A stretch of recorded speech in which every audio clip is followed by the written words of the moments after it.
Sure. Here's a story based on the title: The Complex Shades of Justice, The Journey of the White Man and the Judge.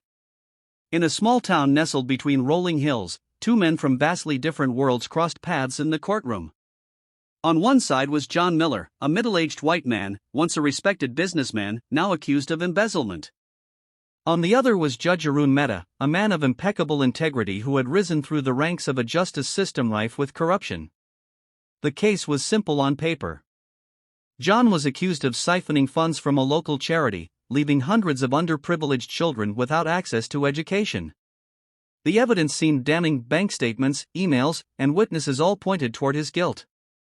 Yet, John pleaded not guilty, claiming he had been framed.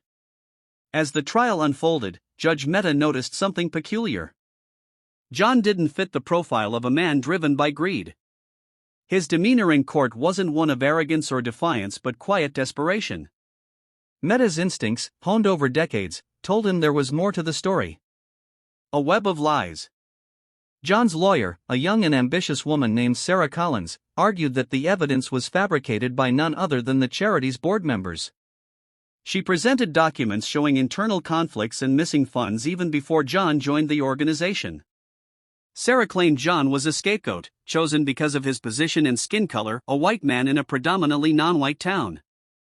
On the opposing side, the prosecutor painted John as a manipulative figure who had taken advantage of his privilege. The townspeople, angry and disillusioned, filled the courtroom every day, their judgment already passed.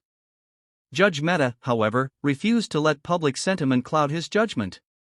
He ordered an independent investigation into the charity's finances. What came back shocked everyone: the corruption ran deeper than anyone had imagined. Several board members were implicated in funneling money into their personal accounts. The turning point.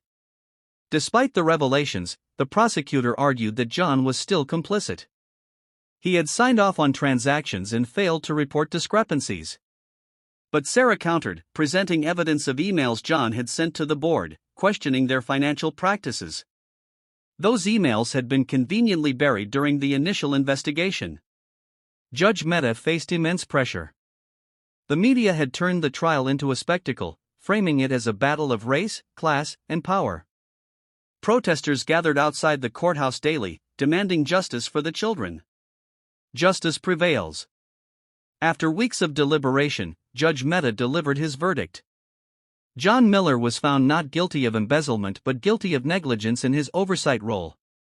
The board members, however, were indicted for their crimes. In his closing remarks, Judge Mehta addressed the courtroom. Justice is not about punishing the loudest accused, it's about uncovering the truth, no matter how complex it may be. In this case, we've learned that corruption wears many faces, and prejudice can blind us to the reality. A new beginning.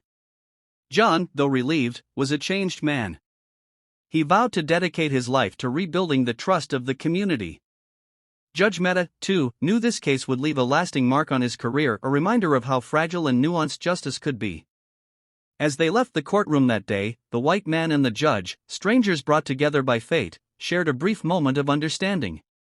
In their eyes was a shared respect for the difficult path toward justice, a path fraught with shades of gray. Let me know if you'd like to refine or expand this story further.